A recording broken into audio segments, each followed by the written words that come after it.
cara yang paling efektif dan juga paling kuat untuk menangkal penyakit corona di sekitar Anda dan juga terkait dengan tubuh Anda, saya akan langsung bertanya kepada anggota Ikatan Dokter Indonesia sekaligus kemudian petugas medik dan juga memang praktisi dari Herbal Medic adalah Dr. Utami Prapti Utami. Selamat pagi, Dr. Utami. Selamat pagi, Mas. Terima kasih telah hadir bersama dengan saya dalam Breaking News Metro TV. Dokter, saya ingin bertanya, apa pertahanan terbaik bagi manusia untuk melawan penyakit corona? Ya, sebenarnya secara umum kita sudah tahu bahwa kita itu manusia yang diciptakan untuk bergerak. Yeah. Bergerak itu termasuk makan, olahraga, tidur pun juga tetap bergerak kan. Yeah. Artinya kita hidup sewajarnya sebagai seorang manusia yang diciptakan oleh Tuhan untuk bergerak. Yeah. Sehingga itulah yang sebenarnya sudah membuat kita bertahan. Kecuali itu, ketika bergerak kita berelasi dengan orang lain, kita berelasi dengan alam, kita berelasi dengan tanaman, hewan dan sebagainya. Itu yang membuat kita hidup seperti itu dan kita bisa bertahan. Dan kita tahu bahwa kita adalah makhluk sosial. Berarti salah jika kemudian karena penyakit corona lalu kemudian membatasi aktivitas fisik. Iya, betul sekali. Akibatnya apa? Sebenarnya aktivitas fisik itu sangat membantu kita, diperlukan untuk kita meningkatkan daya tahan tubuh. Misalnya olahraga gitu ya. Olahraga adalah bagian dari keseharian kita untuk menolong sirkulasi darah lebih lancar. Olahraga membuat organ-organ tubuh kita bekerja lebih efektif. Dan olahraga juga meningkatkan efektivitas penyerapan vitamin, mineral, dan makanan yang lain. Jadi ketika kita bergerak atau beraktivitas, entah itu olahraga atau bersama-sama dengan teman-teman gitu ya, kita bertemu dengan mereka, itu membuat kita lebih sehat. Tidak hanya sehat secara fisik sih, secara mental secara psikologi atau secara sosial juga kita lebih sehat. Tapi kan kami juga harus memahami perasaan masyarakat khawatir sekarang kalau penyakit corona itu adalah penyakit yang sangat mudah untuk menular, terkait dengan kontak fisik, kontak cairan, bahkan kemudian melalui udara. Nah, berarti kan ada kekhawatiran bagi masyarakat untuk beraktivitas di luar ruangan. Berarti tentu akan membatasi aktivitas luar ruangan. Sebenarnya tidak perlu khawatir amat ya. Yang pertama sebenarnya kita mengenali diri kita sendiri. Selama ini kita berjaga nggak sih gitu. Kalau kita berjaga, sadar. Kita sadar bahwa kita memenuhi tubuh kita, memenuhi kebutuhan tubuh kita dengan makan yang cukup, tidak hanya cukup, seimbang, karbohidrat, protein, mineral, lemak, air bahkan. Kalau kita sudah yakin bahwa kita sudah memenuhi kebutuhan tubuh kita, rasanya kecemasan itu tidak terlalu yang harus sampai bagaimana gitu ya. Bahkan itu malah menurunkan imun, Mas Robert, menurunkan daya tahan tubuh kita. Kecemasan itu sendiri, ya, itu menurunkan daya tahan tubuh kita, karena ketika kita cemas, ketika kita stres, itu ada hormon kortisol yang naik yang membuat kita itu menjadi tegang dan peradangan terjadi di dalam tubuh kita dan jadi sakit. Imun menurun. Iya, betul. Kemudian pola hidup. Kita bicara, berarti dokter katakan jika masyarakat merasa sehat, jika masyarakat merasa tidak terganggu kesehatannya, beraktivitaslah seperti biasa. Tapi apakah perlu kemudian memakai masker di ruang terbuka? Saya pikir kalau misalnya dia sudah menjaga diri dengan baik, tidak perlu ya. Masker hanya untuk siapa sih sebenarnya? Masker diperlukan untuk orang-orang yang daya tahan tubuhnya turun, misalnya sudah ada flu dan batuk seperti itu ya. Dan itu masker itu menjaga dirinya sendiri dan orang lain sebenarnya. Ketika dia merasa bahwa daya tahan tubuhnya turun, kemudian harus ke tempat umum, dan dia tahu diri lah sebenarnya, Mas Robert ya. Tahu diri bahwa seperti itu. Kalau kita sehat, memang kadang-kadang ketika Bapak Ibu sehat-sehat, ternyata ketika dikorek-korek nggak sehat. Tapi nggak sehatnya tidak sehat yang di mananya. Tapi kalau sudah terkait batuk, pilek, kan kecenderungan untuk bersin-bersin besar ya. Kalau sudah seperti itu, lebih baik pakai masker.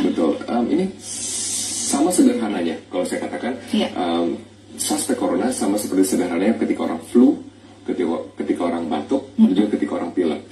Dan juga kesadarannya harusnya sama seperti itu. Pada saat mempunyai penyakit ini, kalau bisa istirahat total, jangan beraktivitas di luar ruangan, atau kontaminasi diri dengan masker.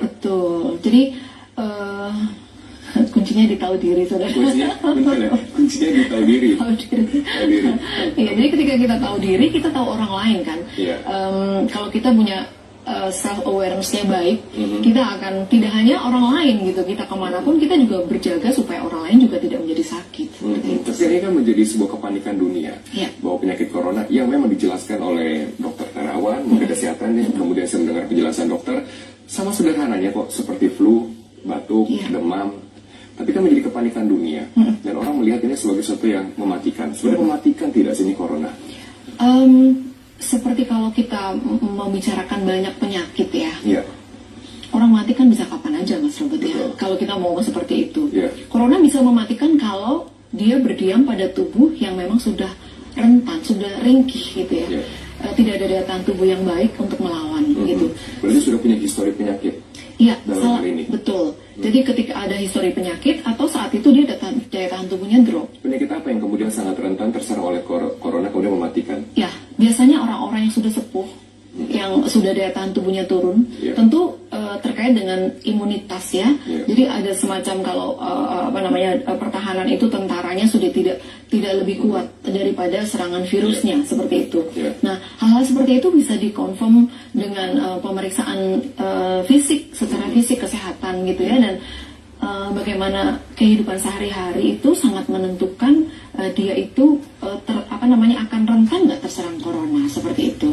Dan lingkungannya tentunya ya, dan makanan, saya pikir makanan, air, kelengkapan atau keseimbangan gizi itu sangat menentukan. Kalaupun misalnya saya sedang sakit dan saya terkena virus, lalu pada masa-masa sakit itu mengkonsumsi makanan-makanan yang membuat daya tahan tubuh kita sehat. Buktinya yang sembuh juga banyak. Gitu ya. Jadi sebenarnya ketika kita menilai sebuah kasus, kita melihatnya, saya seringkali mengatakan begini, tubuh kita itu terdiri dari dua sisi sakit dan sisi sehat. Seringkali ketika saya sakit tipes, saya fokus sama sakit tipes, padahal saya masih bisa makan, saya masih minum, masih bisa jalan, seperti itu. Jadi ketika kita memfokuskan sisi sehatnya, kita membangun diri kita dengan daya tahan tubuh yang merespon daya tahan tubuh kita dengan makan makanan yang benar, bukan memborong makanan-makanan yang dengan kemasan itu. Saya sedih juga kalau misalnya mereka memborong makan kemasan, sebenarnya yang terjadi sebaliknya sih. Kenapa? Menurunkan imun. Jadi ada zat-zat yang memang pada orang-orang tertentu. Kenapa nggak memakan bahan alam aja? Kenapa nggak makan bahan alam saja? Kemudian tidak bisa dipastikan bebas dari corona misalnya. Iya, kita bisa mengantisipasi dengan cairan-cairan misalnya yang alami juga, mengantisipasi, dan tentu yang utama sebenarnya tubuh kita sendiri. Ya, dan itu menjadi sebuah dilema ketika kita berbicara seberapa besar sih daya tahan tubuh kamu. Betul, tapi apakah kemudian masker akan membantu pertahanan tubuh kita lebih baik lagi? Karena faktanya adalah masker sekarang langka di tengah masyarakat. Ini saya sampaikan dulu, dokter, informasinya kelangkaan masker di sejumlah wilayah terjadi usai pemerintah mengumumkan 2 warga Depok positif terjangkit novel corona atau COVID-19. Polisi pun kemudian bertindak, menegaskan akan menindak oknum yang sengaja menimbun masker demi menguruk keuntungan. Ya, itu adalah fakta yang terjadi, dok. Tidak sedikit masyarakat yang kemudian memborong masker karena mereka khawatir. Tapi saya ingin pertegas lagi, apakah masker perlu dipakai bagi mereka yang sehat? Masker diperlukan atas indikasi buat mereka yang sakit. Oke, berarti mereka yang sehat tidak kemudian harus memakai masker, tapi lebih harus mempunyai imun yang baik, tubuh yang sehat. Oke, banyak sekali kemudian perilaku masyarakat yang sekarang harus dicegah untuk menjaga kebersihan tubuh mereka agar terhindar dari virus. Apa sih kesalahan yang sering kali dilakukan oleh masyarakat yang kemudian berakibat pada penularan penyakit? Iya, sebenarnya ada hal-hal yang sederhana yang biasa kita lakukan, yang sebenarnya alat-alat itu dipasang untuk orang-orang yang kurang kalau misalnya orang tua misalnya gitu ya, turun tangga misalnya, kita punya kebiasaan kalau turun tangga atau eskalator kita pegangan pegangan seperti itu, lalu yang sebenarnya kita nggak perlu pegangan gitu, padahal itu kan disiapkan untuk orang-orang yang memang mungkin ada kekurangan kekuatan fisiknya lah gitu. Tapi sebenarnya kalau misalnya kita menjadi orang yang sehat dan kuat, itu nggak perlu, udah berdiri aja, nggak perlu kita melakukan sesuatu tindakan atau kebiasaan-kebiasaan yang sebenarnya itu tidak berguna misalnya gitu kan. Yang itu bisa mencegah ataupun bisa bisa menolong kita untuk tidak menyebarkan juga dan kita tidak tertempel. Itu hal yang simple ya Mas ya.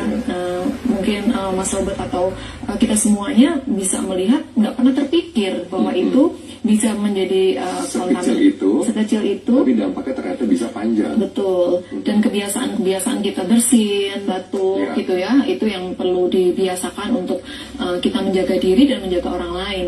Sebenarnya kalau kita tadi Mas Robert sempat nanya masker dan sebagainya, itu kan sebenarnya sekali lagi bahwa bagaimana kita tahu diri kita itu sakit apa enggak, itu kita tahu sebenarnya. Apakah kita saat ini fit misalnya, itu tuh kita bisa baca. Dan tubuh kita sudah memberikan sinyal-sinyal yang menolong kita untuk mendiagnosa diri kita sendiri. Sederhana ya, mendiagnosa sederhana.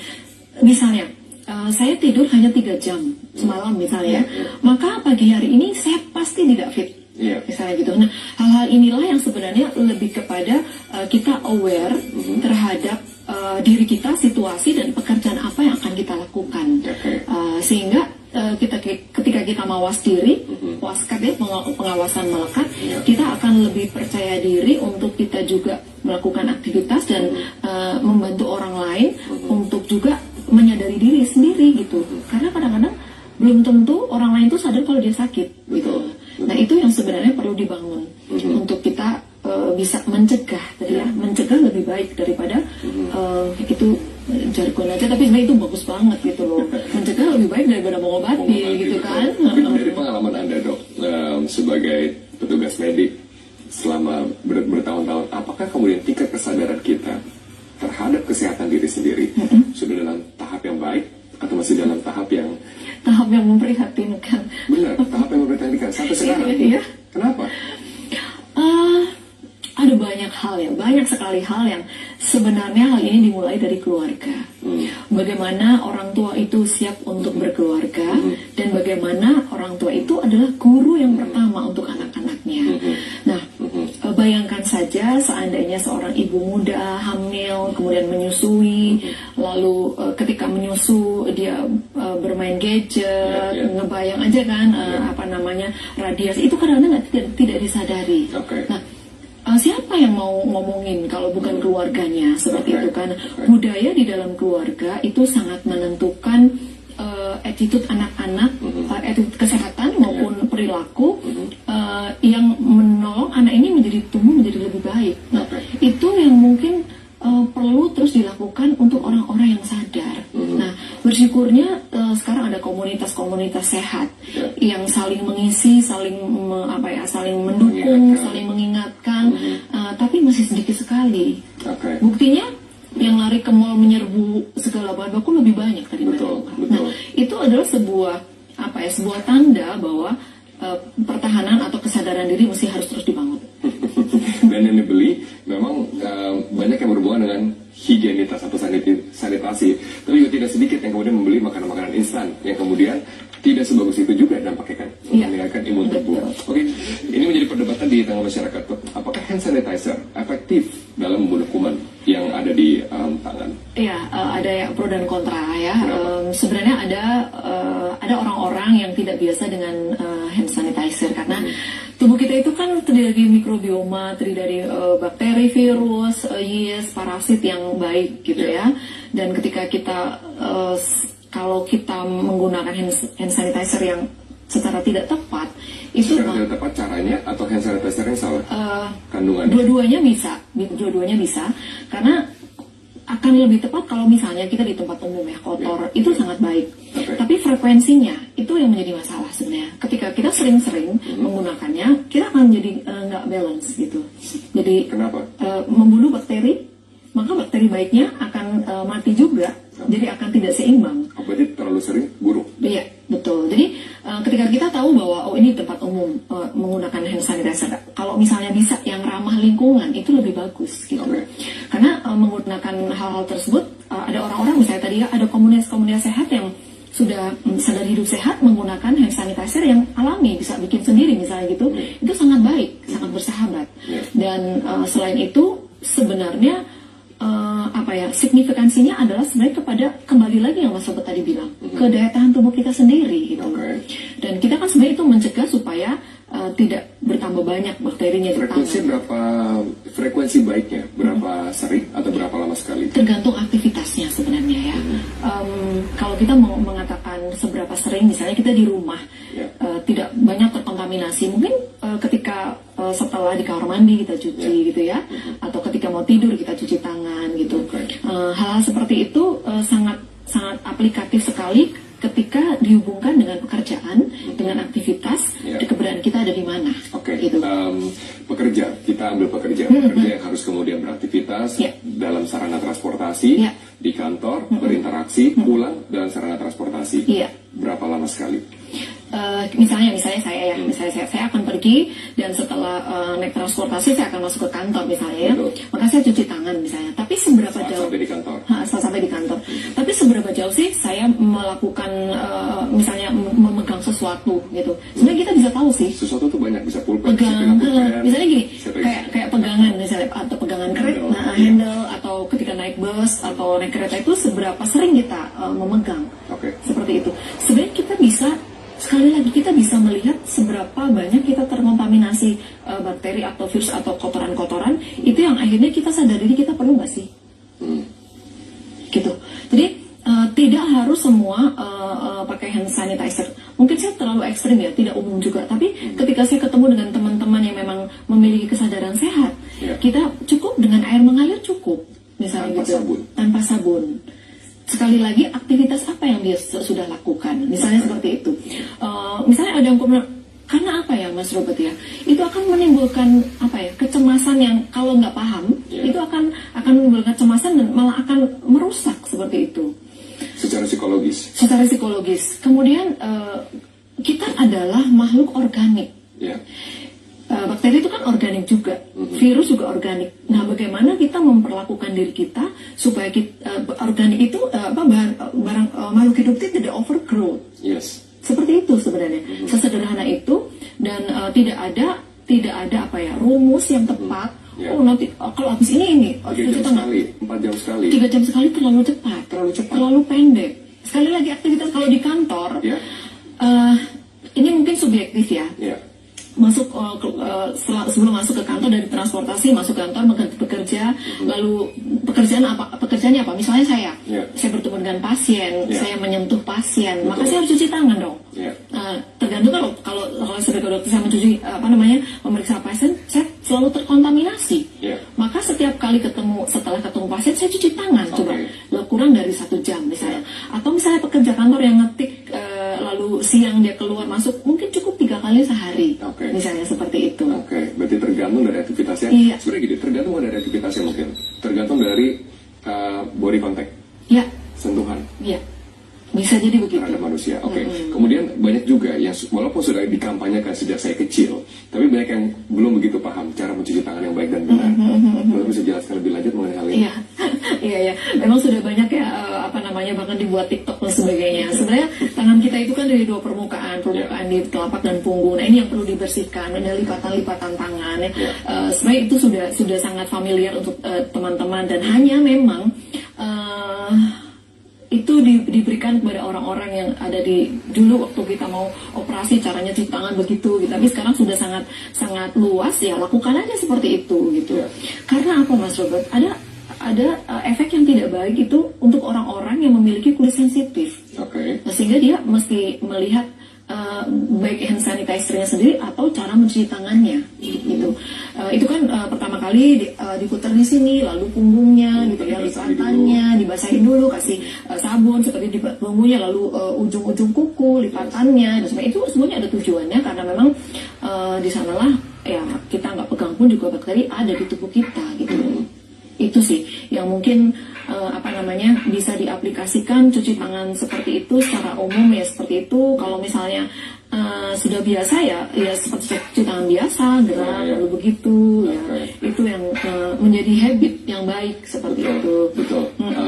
Kita kan lihat dulu, ini kan situasi di KRI Soeharto, Dok, di mana saat ini 69 warga negara Indonesia masih berada di atas kapal. Mereka ditahan di atas kapal kurang lebih 1,5 hari karena mereka sudah berlabuh di sana pada hari Senin petang. Tapi sampai sekarang mereka dipastikan untuk kemudian bebas dari virus corona dengan pemeriksaan medik berkala. Dokter, walaupun dokter umum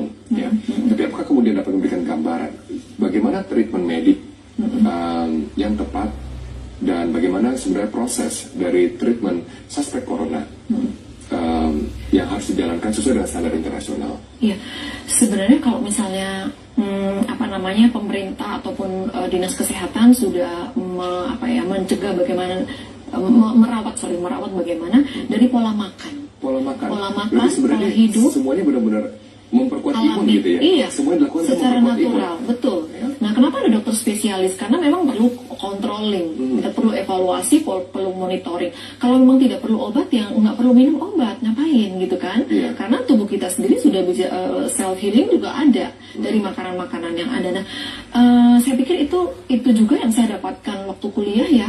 Kalau memang sehat itu bisa berasal dari makanan, dari minuman, dari buah-buahan, ya tidak perlu minum obat. Seperti itu. Obat itu diberikan atas indikasi. Misalnya demam gitu ya. Demam pun juga ini demamnya kenapa? Mesti cari akar masalahnya. Kalau misalnya demamnya karena kurang tidur, ya tidur. Kalau demamnya ternyata kurang minum, ya minum. Seperti itu. Jadi cari akar masalahnya, penyebab dari simptom atau sign yang muncul. Itu yang perlu, itu basic sekali. Sehingga kalaupun teman-teman yang diisolasi bersama dengan dokter-dokter spesialis yang ada di sana, ini adalah upaya untuk pencegahan. Kalau ada apa-apa cepat ditangani. Betul. Berarti jika tidak menimbulkan seperti ini, pemahaman kami adalah sampai sekarang mereka diobservasi tidak mempunyai gejala dari penyakit corona karena gejala sudah dirujuk ke rumah sakit. Nah, berarti apa yang terjadi di atas kapal KRI Suharto adalah dengan mengisolasi mereka, memperkuat imun mereka, memperbaiki psikologis mereka juga. Betul. Itu menurut saya sangat penting. Iya, karena betul jangan sekali. sampai mereka dianggap dan dilihat dan dikucilkan dari masyarakat. Iya. Karena bersentuhan atau berada di tempat yang sama dengan mereka yang terkena corona. Betul sekali, setuju.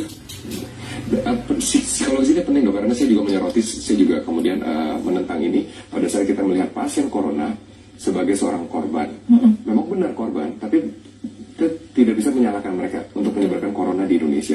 Makanya tadi kan Anda katakan sendiri, psikologisnya sangat penting, apalagi pada saat sakit. Ya. Betul sekali.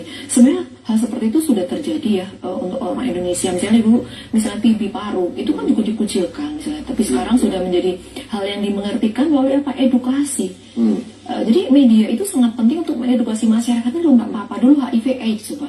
Ya kan, waktu merebak penyakit dan sebagainya. Tapi sekarang kan ada orang-orang relawan-relawan yang nggak apa-apa kok, dan dimengertikan bahwa ya memang ini case-nya bisa berbeda, tetapi ada mirip-miripnya dikucilkannya itu loh, yang sebenarnya akan memberikan dampak yang lebih besar daripada si penyakit ini terjadi loh dok, dari mahasiswa yang saya juga lihat liputannya di berbagai media, mahasiswa yang sudah kembali dari Wuhan, mereka sudah dilepas, mereka kembali ke kampung halaman, dan mereka masih dipandang dipandang sebelah mata oleh masyarakat karena takut. Betul. Padahal mereka sehat. Betul. Ini berarti edukasi ini juga sangat penting menurut saya. Betul psikologis mereka. Iya, itu yang harus dilakukan oleh kalau saya sebagai masyarakat bersama-sama sih. Akademisi berbicara, kemudian orang bisnis berbicara, government berbicara, community berbicara. Nah, saya bagian dari community berbicara kapasitas saya kepada komunitas saya. Komunitas yang bersama-sama saya ada di dalamnya seperti itu.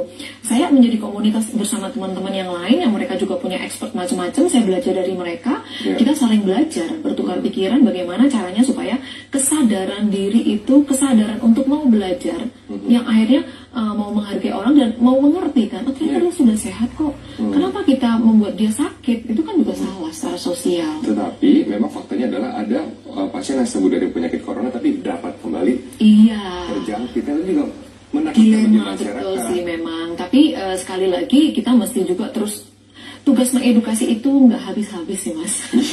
Terus harus dilakukan di repetisi ya, terus gitu sih. Betul. Ini kan bukan hanya tugas Kemenkes, TNI, pemerintah, otoritas, tapi juga masyarakat media lagi, profesi dokter. Tapi untuk sekarang kita akan kembali lagi ke mereka yang saya lari sedikit ke rumah sakit RSPI Sulianti Saroso. Di sana kan sudah ada 2 pasien, ya dok, 2 pasien yang positif terkena corona.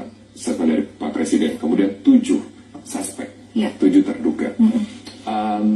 Saya pengen memahami deh apa yang terjadi di dalam rumah sakit karena kita mendapatkan sedikit sekali informasi dari dalam rumah sakit.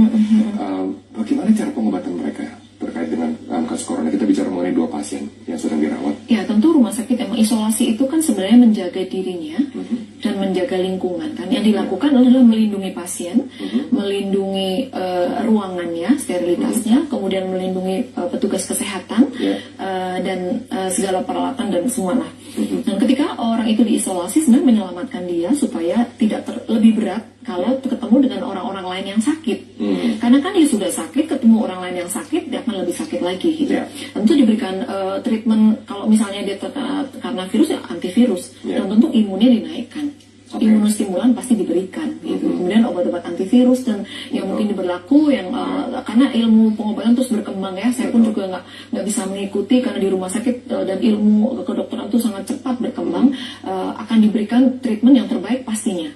Saya percaya itu. Berarti kalau saya baca dari perbincangan kita 1,5 jam terakhir, segala sesuatu yang dilakukan oleh pemerintah dan juga masyarakat dunia adalah meningkatkan imun. Iya, betul. Bagi kita yang tidak sakit pun juga harus meningkatkan imun agar tahan dari corona. Terima kasih Dr. Prati Utami, terima kasih Dok telah bergabung bersama dengan saya dalam Breaking News Metro TV. Kami harus bersedia, kami akan segera kembali setelah jeda komersial. Tetaplah bersama kami.